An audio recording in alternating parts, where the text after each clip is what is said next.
U.S. markets fell as we kicked off the two-day Federal Reserve meeting. The S&P 500 was down 0.2%.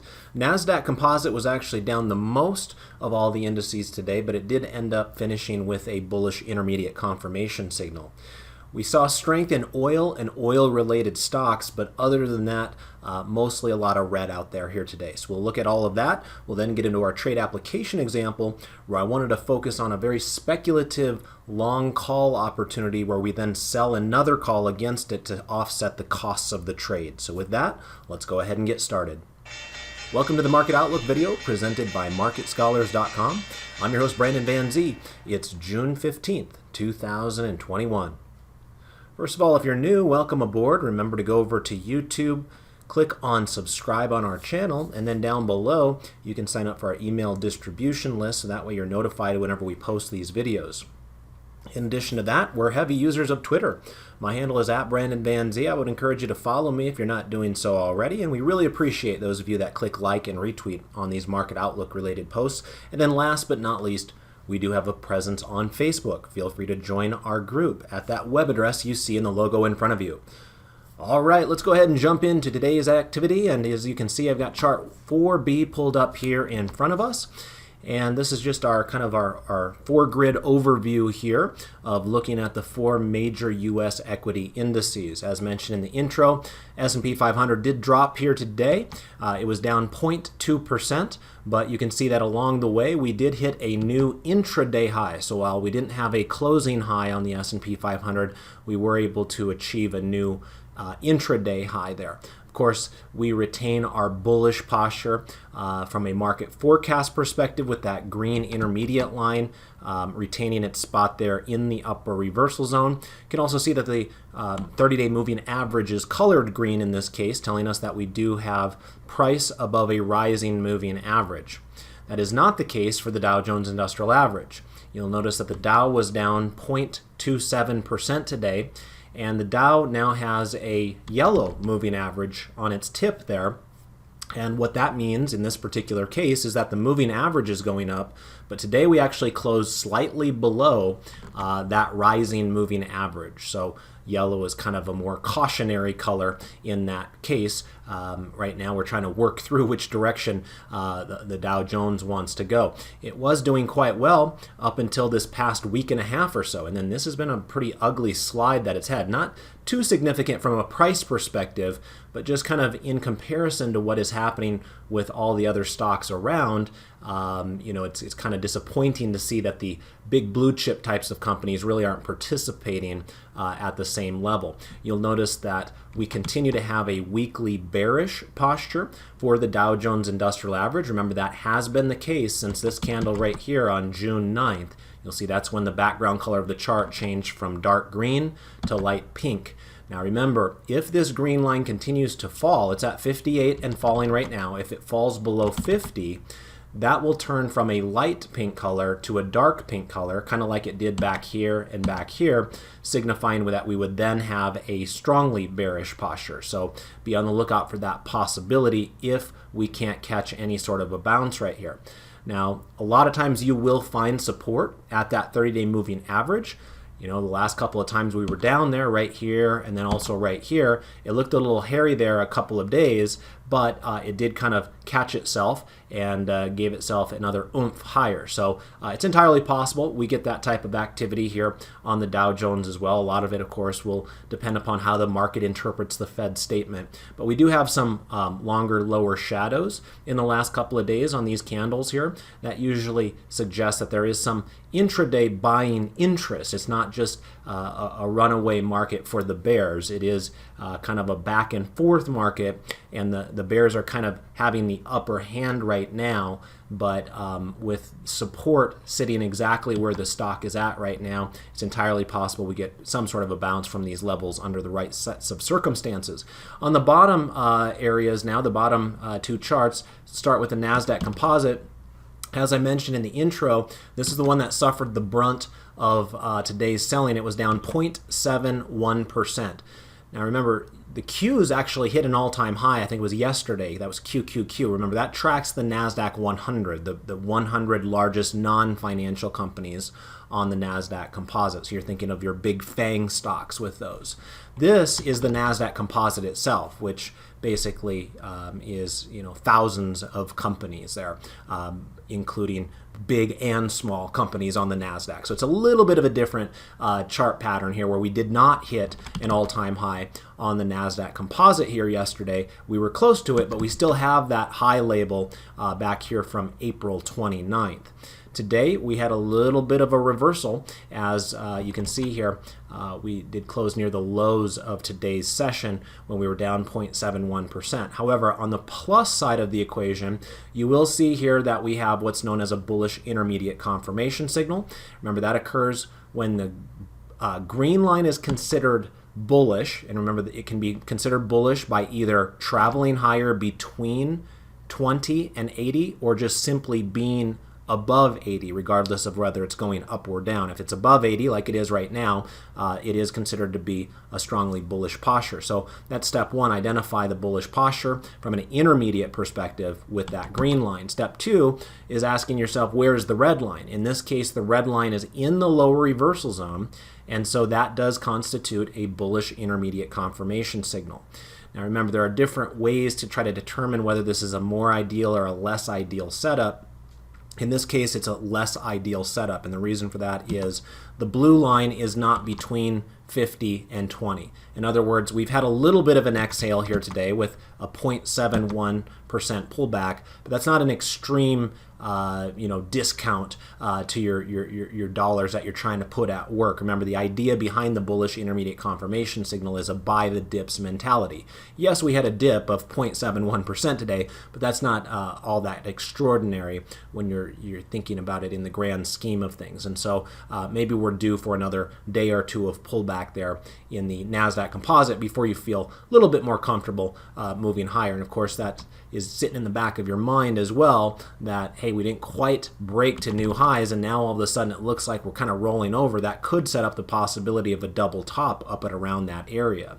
But we do have the bullish intermediate posture to help us along, as the background suggests, and we do have a green line on the moving average here. Remember, that wasn't the case last week at portions of the week when it was yellow. It's now green, again signifying prices above a rising moving average. So while that looks flat to the naked eye, if you were to do the calculations internally, it's slightly tilted higher. So that's generally perceived as a bullish situation there.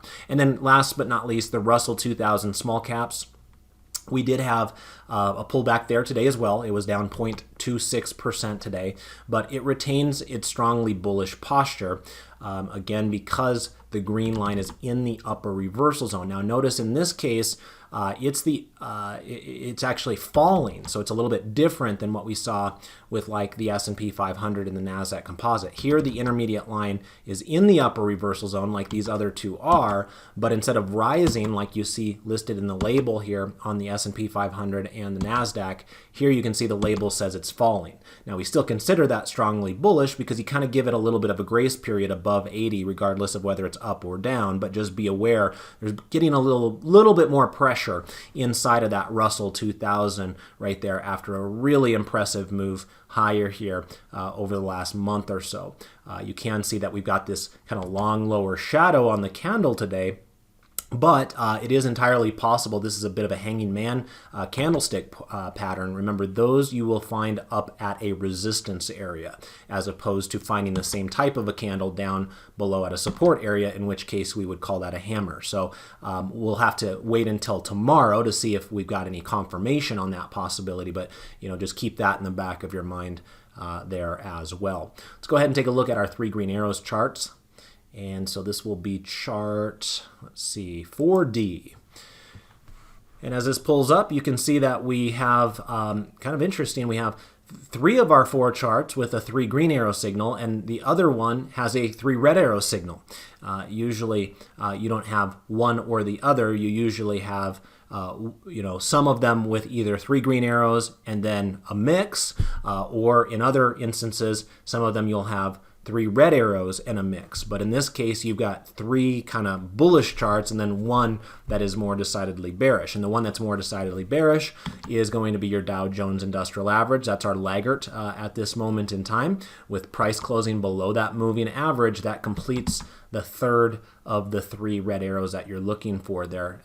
We already had the red arrow on the MACD, and we already had the red arrow on the stochastic. So, at this moment in time, the Dow Jones remains up over the last 3 months. So it's not like it's in some sort of a pain zone or anything along those lines. It's just giving us, some hints that there's a little bit of stress within the market that you might not be seeing if you're looking at the other indices out there.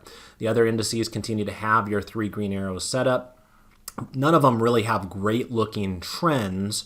I would say that the S&P 500 probably is the one that looks the best if you're to pick one out. But this market's been a little different here more recently. It feels like it's the baton passing off between these four different indices has happened at a more rapid pace. I don't know if you guys have noticed that as well, but it kind of seems like our leadership to, from one to another index has happened more quickly here in the last, let's call it month and a half or so, compared to when we normally go through these charts. And usually the leadership charts kind of stick with leadership for a much longer period of time. So we're kind of in a little bit of a different market here as we're heading into the summer.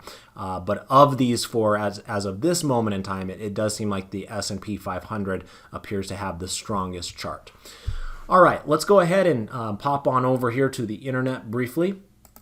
I always like to get a chance to say thank you to those of you that help support this project. Remember, we ask you to do one and only one thing for us if you want us to continue these videos. And that's to click like for us there on Twitter. I'm generally shooting for triple digits, so if we can get to 100, I usually don't have a problem. If we're less than 100, then I start questioning whether we need to do these videos on a daily basis. We got exactly to 100 this time around. So those 100 of you that made that decision to take this 5 seconds out of your day, you help ensure that the video got done today.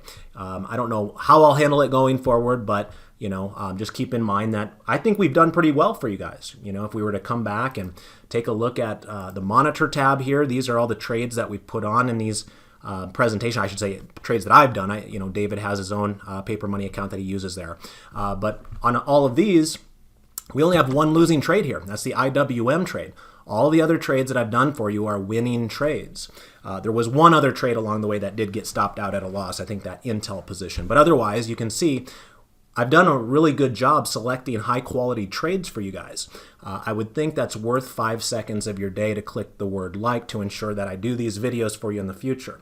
Because if push comes to shove and we just don't get the support to do the videos, remember, we don't make money on these videos. So we're doing this completely voluntarily and taking a couple of hours out of our day, not only to hunt down good trade setups for you guys, but then also to do the prep work for all of our analysis and all that kind of stuff. So I'd hate to have a situation where, going forward, I'm just writing the paragraph for you guys or something along those lines where maybe we don't do the videos as often as we did in the past. You guys know exactly what it is that we want out of you, which is why we bring it up every single time during the videos. So you should not be surprised if we come back to you in the future some point, say, you know what, we might not be able to do these every single day. So if you're serious about wanting to continue to get these videos delivered to you for free on YouTube, we ask that you support us on social media, in particular there on Twitter. So thank you to those of you that do that for us on a regular basis.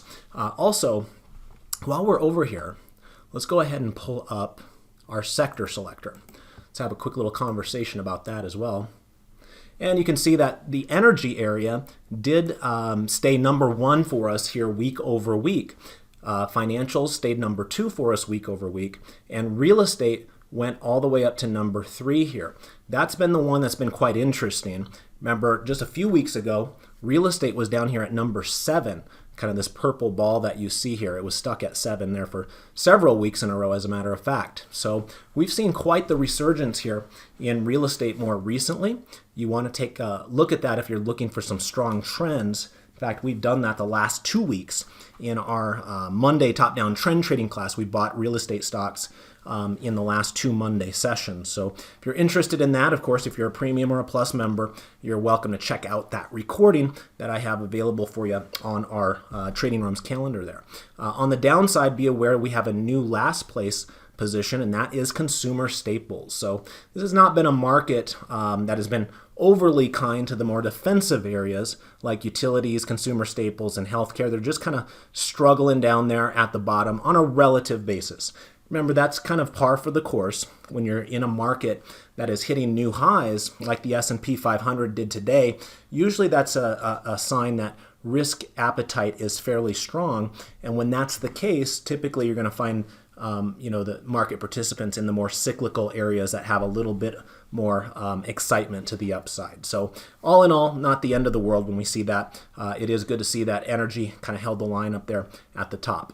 Let's get back on over to our normal charts now. And let me show you some 12 grid analysis. We'll start with chart 5A. And so when we're looking at chart 5A here, a reminder that the background colors of these 12 grids will basically show you whether we have a bullish or bearish posture using the market forecast technical indicators. And so when we have a pink background color, that means we have a bearish posture. When we have a green background color, that means we have a bullish posture. And so when we're looking at the two bearish ones, they're on the bottom rung right now. Treasury yields are still bearish. Now remember, that's been kind of par for the course here. This is not something that's new. This is something that we've identified here for the last few weeks. We've kind of been in a little bit of a downtrend here with interest rates, and that has helped support our TLT trade, right? TLT is the long bond trade, and some of you guys might have caught that with TLT right here. We're going to be basically locking that in. I think that trade is done this week. Yeah, it's done in 3 days from right now. And by the way, I should also point out there's two of these trades that we have on right here that show an in the money tag. One of them is the IWM trade. That's the only one where we're losing money on from my trades that I've done for you here. That one is trading right now at right around 230. So remember, if you did this trade, you don't want this thing to close between 228 and 230 this Friday. So that's your warning right there. And for those of you that are premium members, remember, if I do any updates or changes to our trades, I'm going to send that out via Telegram. So keep your eye on that between now and Friday's close, because we don't really want that to close between those two strikes. If that's the case, you might wake up on Monday morning with some short shares of IWM in there. So I'm going to keep my eye on that through Friday's close. And the other one that has the in the money tag here is this L3 Harris Technologies. And this one is a good one to be in the money. In other words, we are making lots of good money on this particular trade. We're up about $415 as a matter of fact on that one. So that helps offset the negative aspect of the $89 loss we have on IWM there. But in this case, you don't really need to do a whole lot, because remember, this one was a long call vertical spread where yes, your contracts are going to be in the money there, but because your short call is going to be offset by your long call here, that works itself out in the weekend when the brokerage kind of washes those out of your account. That's assuming it stays above 220. Right now it's at 223, almost 224, so we should be in good shape there. But just in case this falls between now and Friday, if it were to fall between 210 and 220, I would likely look to get out of that trade there as well. Otherwise, if it stays above 220, then you don't really have to get out of the trade if you don't want to. So just friendly reminder that this weekend is options expiration weekend, and just like last month, we've had way more winners than losers in these trades that I've been showing you over time.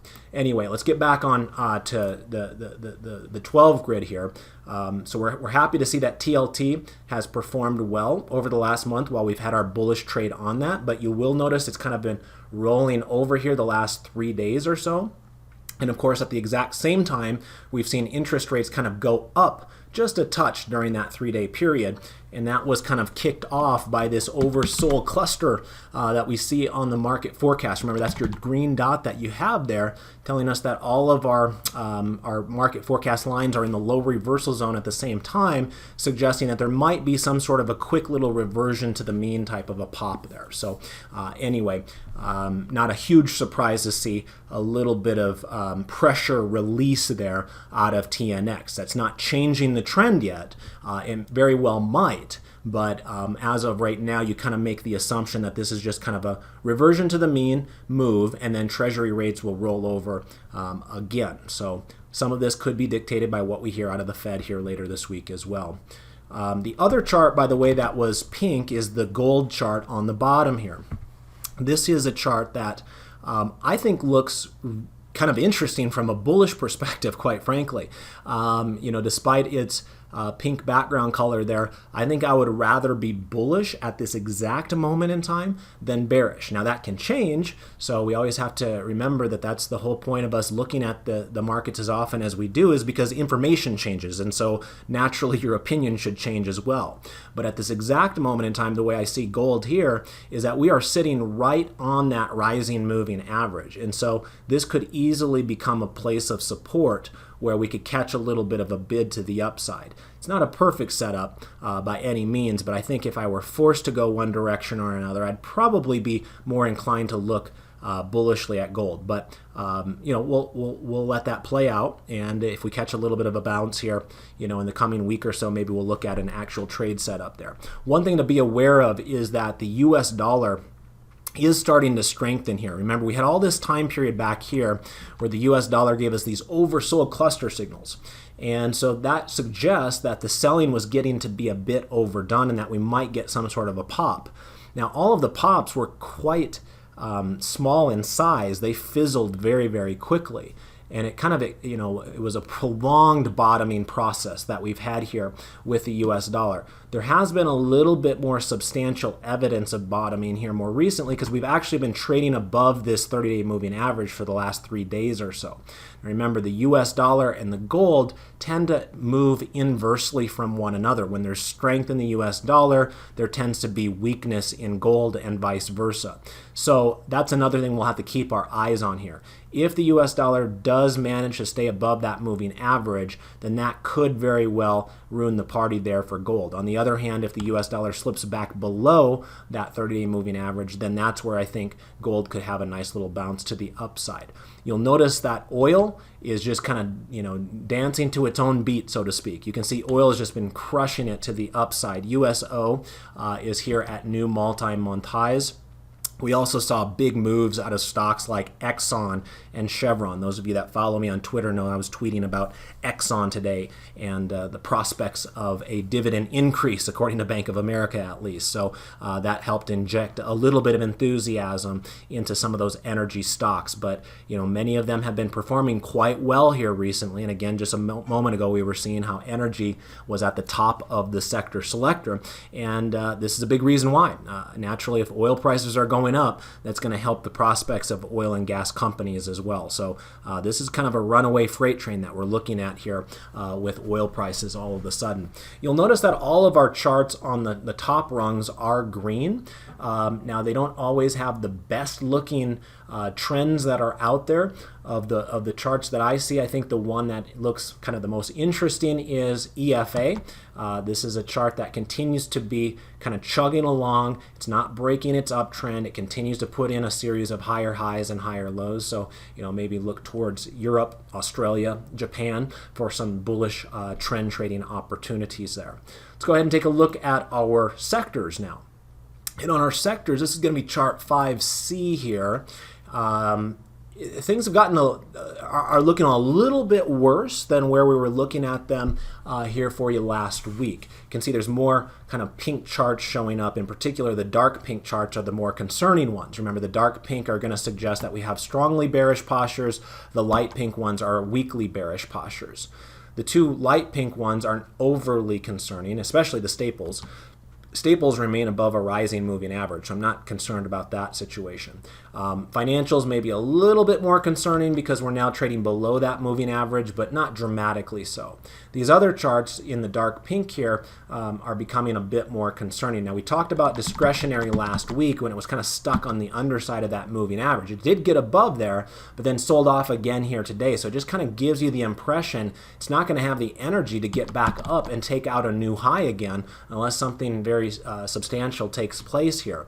And the other two charts, industrials and materials, we were talking about them last week as well as kind of cracking below their moving averages, and things really haven't improved there. In fact, with materials, this has been a really rough stretch right here for materials. We've actually been getting out of some of our materials exposure in my top-down trend trading class. And part of it is just because some of those charts are starting to break down here. There are certain charts that still look reasonably good in materials, but it hasn't been quite as overwhelmingly bullish as it was just a month or two ago. So keep your eye on materials. We are starting to see some broken support at the sector level right here.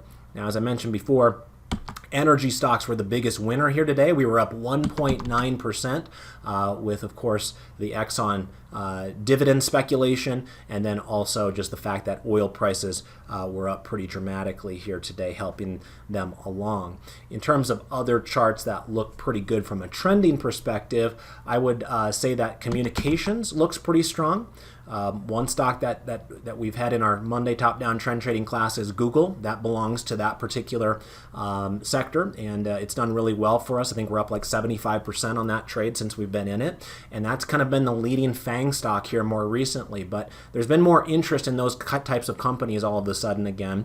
And then also I would say that real estate's chart looks pretty promising as well. Yes, real estate was down today, but this has been a big move off of that moving average. So notice that technology was down today as well. Technology and real estate look to be the worst two performers here today. Real estate I'm less concerned with. Technology, you're kind of turning around right at that prior resistance area, right? We had kind of this double top middle of April and end of April that we're contending with right now, and we're just kind of playing games up there before we break through it. With real estate, we're already at new highs, right? We hit those new highs just 4 days ago, and so you kind of need a little bit of an exhale here, but if it does roll over, it's likely to catch a support area either at or even before it gets to its rising 30-day moving average, and at that point, that will be another opportunity to kind of reload the gun to the upside. So I think real estate is giving us some pretty strong trend indications at this moment in time. You'll also notice that healthcare does have a strongly bullish posture, and it remains above its rising 30-day moving average, which leads us into our conversation about our trade application example. Now, this was a very speculative trade idea that I did here today, and some of you might have caught it when I was sharing the monitor tab here earlier. It's the trade up here at the top. Now, this is actually a diagonal spread, but I legged into it over about a 15-minute period because this is not the most liquid of securities out there. This company is Editas. Those of you that follow my Twitter feed know that I've had some growing interest in CRISPR-Cas9 technology, gene editing technology here over time. And I really think that there's going to be some major game-changing types of companies that come through that CRISPR gene editing world in the coming years. We had some really great news here late last week where it sounds like sickle cell disease is nearly going to be cured. We are a year into some of the trials with no setbacks in some of the cases, and so it's looking very strong like the technology is going to work there, and it does open up the possibility that other indications will be able to benefit from this CRISPR gene editing technology. Remember, there was a Nobel Prize of Chemistry awarded here last year because of that technology, and it's really a new technology that a decade ago, while it existed, it wasn't really harnessed by humans. It was mostly harnessed with bacteria versus viruses, and so it's a really interesting background. For those of you that want to learn more about it, you can learn more through Walter Isaacson's book The Codebreaker. And then there's also a great documentary on Netflix called Human Nature. It's a 90-minute documentary, so a pretty easy one for you to sit down and watch. But there are going to be some extraordinary developments, I think, in the CRISPR world. And there's about 4 major players within the CRISPR world out there from a publicly traded perspective. So maybe I'll show you what those players are. So let me just pull up a trend trading chart for right now. And they're kind of, at various degrees of bullishness versus bearishness. They're kind of all over the map right now. One of them is Intelia, and Jennifer Doudna is associated with this company to a degree. She was the one that was featured in that Codebreaker book. And you can see here that NTLA, Intelia Therapeutics, is up here near a highs. We're not quite breaking out yet, but watch this stock. If it were to get up and over 92, that could be a very good sign, technically speaking. Another big one is, of course, CRISPR itself. CRSP is the ticker symbol on that. And this one is a Switzerland-based company, although they do a lot of work here in Boston as well in the United States. But they were the one that had the successful trial information late last week on sickle cell. And you can see this one's not nearly as close to its old highs as what we saw with Intelia, but it has kind of gone into the bullish posture here more recently and got back above that moving average after kind of hanging out below that moving average for much of the last, let's call it 5 months or so.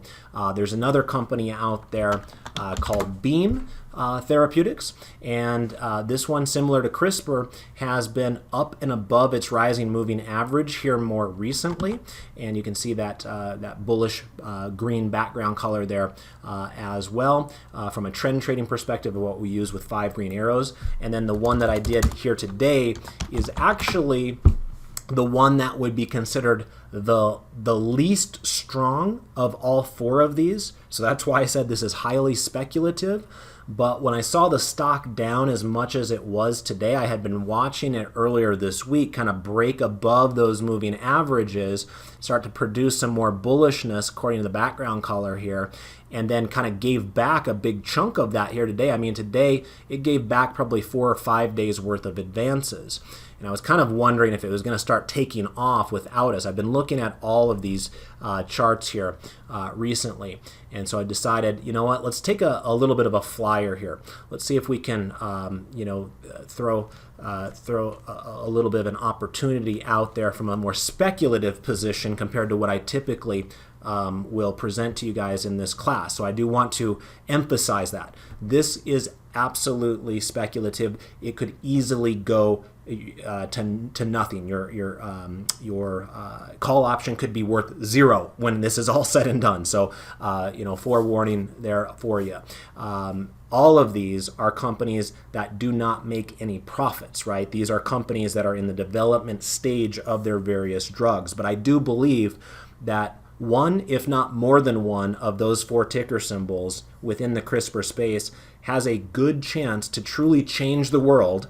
And if they are starting to implement their technologies in various other indications out there beyond some of the smaller things like sickle cell. Maybe they get into cancer. Maybe they get into Alzheimer's. These are potentially game-changing types of companies, and Editas here is only a $2 billion company. So this is the type of company where it could easily double. In fact, you can see this stock was trading right around $100 per share just at the beginning of this year and has fallen all the way back to 30 here. So this is not for the faint of heart. And what I chose to do in terms of try to take advantage of this was to do that diagonal spread that I had mentioned before. So let's kind of talk through what I did here. So first of all, I bought a $35 call for $14.10. Now this is the January 2023 call, okay? And if I were to look at the trade tab, you can see down below here that this has 584 days until expiration. So I'm not talking about next January. I'm talking about the January after that. In other words, I just bought a whole bunch of time here.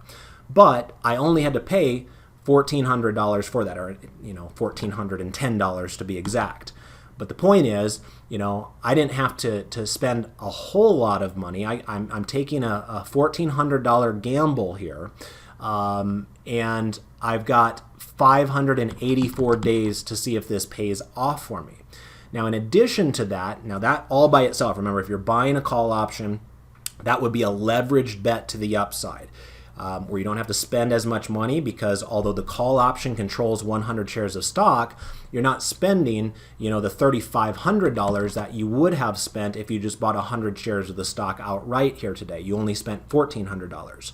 Now, there are pluses and minuses with that. The plus is the leverage. The minus is if the stock does not go up at least $14 from about this level of 35. In other words, if it doesn't get above $49 in the next couple of years, then this is going to expire worthless. Now, in order to offset that possibility, that's where the second part of the trade comes in. So this kind of pink order that you see up here at the top, this is our $50 call option for the month of August. That's coming up here, in however many days, 66 days from right now. And I sold that call option for $1.20. So the reason I did that is to help offset the costs of this long call. And you can do that multiple times, because remember, I'm going to be in the long call for 584 days. I'm short the 50 calls for the next 66 days. So if I took $14.10 that I paid for the long $35 strike call and then subtracted out the credit that I received for selling the $50 August call, that means my net effect was that I spent basically $1,290 here. So in other words, I was able to kind of clip a coupon, so to speak, and not have to pay the full $1,410. I got to clip a coupon of $1.20 off of that. And so it reduces my original cost basis on that.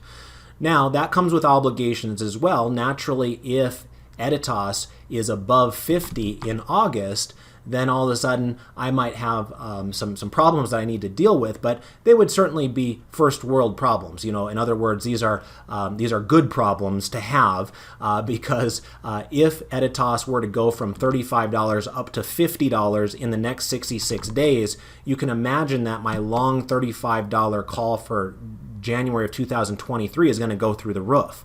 Right? It would already have intrinsic value of $1 if that were to happen. But remember, it's the extrinsic value that would be the truly exciting part. So remember, it might sound like a bad thing if that were to happen, but we actually would love to see that unfold.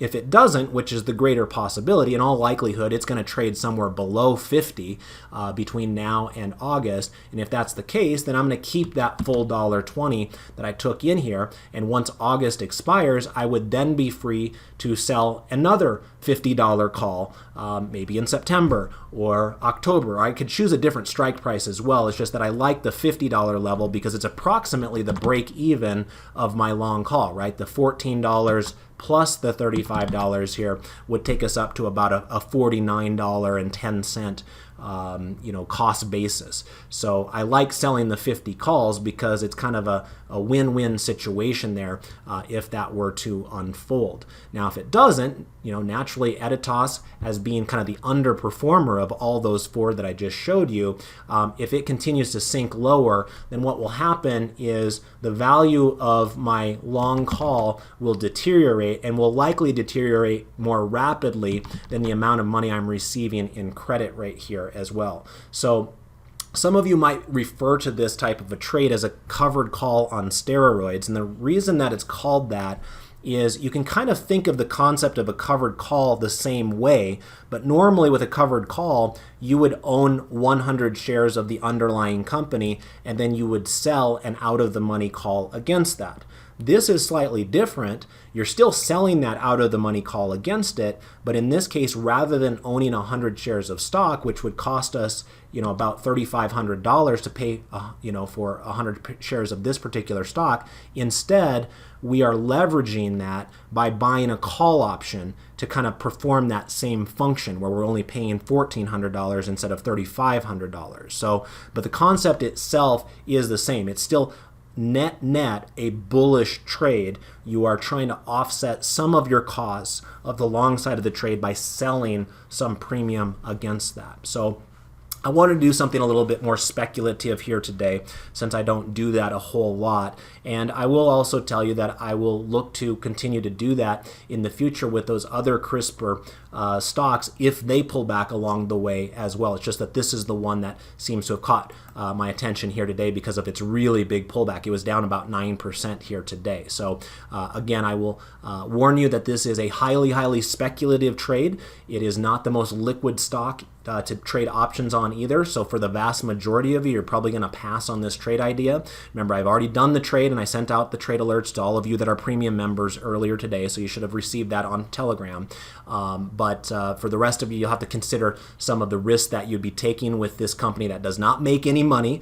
It is a purely speculative biotech company. They are also, by the way, working on sickle cell and some of the same diseases because it's one of the easier diseases to kind of attack from this particular technology's perspective. But I do think that these four companies, one of them at least is going to have the chance to really change the world and perhaps have a huge return stock market wise. And I think they could also be takeover targets at some point, as some of the big pharma players might be looking to replace some elements of their pipelines with some more exciting technology. So keep your eye on the CRISPR space. Today's example was right here with Editas. And this is what the daily chart looks like. Here's what the weekly chart looks like on a 5-year weekly.